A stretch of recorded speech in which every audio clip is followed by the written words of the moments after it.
I mama and I talk to my barrel the whole night long.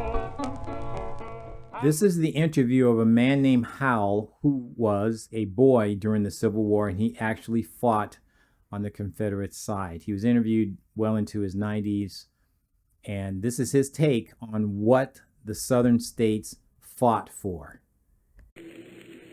Comes up the question of what we Southern soldiers fought for.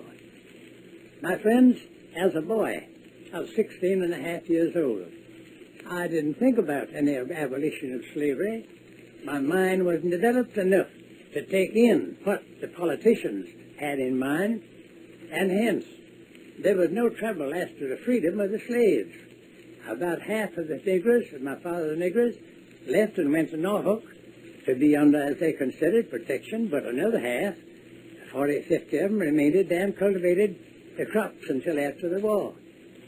The South did not fight for the preservation or extension of slavery. General Lee, as is well known, was making arrangements to free his Negros, and his father-in-law had already drawn up a part of his will, free his Negros.